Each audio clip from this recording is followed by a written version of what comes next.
Les négociations sur le nucléaire iranien reprennent à Vienne aujourd'hui. Les États-Unis estiment qu'une entente avec Téhéran est en vue, mais que le temps presse. On va en parler avec vous, Armelle Charrier. Bonjour.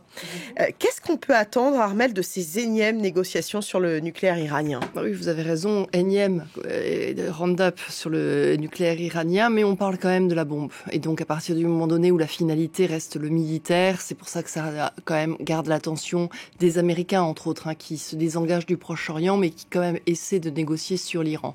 Alors clairement, ce que demandent aujourd'hui les Américains, c'est que l'Iran arrête d'enrichir, parce qu'on sait qu'elle a passé quelques seuils très emblématiques.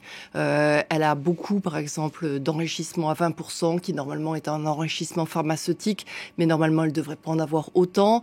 Et puis elle a dépassé un seuil qui est de 60%, qui veut dire qu'elle est atteinte en fait dans la négociation après où on arrive dans du militaire, en fait c'est à 90%. Donc les Américains veulent que ça stoppe. De l'autre côté, le mot d'ordre des Iraniens, c'est de dire qu'il faut le laver des sanctions. Les sanctions américaines leur coûtent trop cher. Ils vont chercher de l'argent partout où ils peuvent. Les milliards sont bloqués partout. Ces derniers temps, les conversations étaient même avec le Japon ou avec la Corée du Sud. Et ils veulent que les Américains lèvent les sanctions. Sauf que Joe Biden le fait du bout des lèvres, mais il n'a pas du tout envie de leur donner comme ça quelque chose qui justifierait leur position.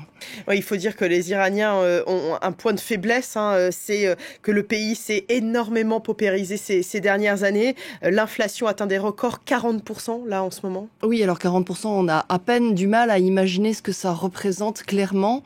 Il y a des manifestations aujourd'hui en Iran, ce qu'on n'avait quasiment jamais vu, et puis elles sont quasiment pas réprimées, en fait, ces manifestations, preuve que le gouvernement saisit bien que l'importance, elle est là. On en a aussi bien à Téhéran, à Mashhad, à Hamadan, enfin dans différents secteurs du pays.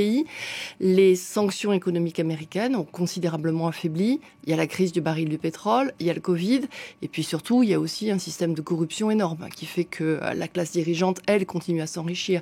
Mais en clair, les gens qui aujourd'hui ont des métiers tout simples, instituteurs, ou alors qui travaillent dans les transports, ou qui vont travailler dans une banque, enfin qui du coup ont un salaire, se retrouvent à ne plus pouvoir manger. Ils n'ont plus de viande, ils n'ont plus de lait, ils n'ont plus de yaourt, parce qu'ils peuvent plus se le payer. Et donc ça, c'est effectivement très problématique. Et forcément, les Américains ont un peu envie de jouer avec ça. Mais n'oubliez pas qu'il y a un autre allié maintenant qui s'est mis dans la donne. C'est l'axe asiatique avec la Chine et avec la Russie qui essaie justement de tenir aussi un marché avec l'Iran aujourd'hui. Merci beaucoup, Armelle Charrier.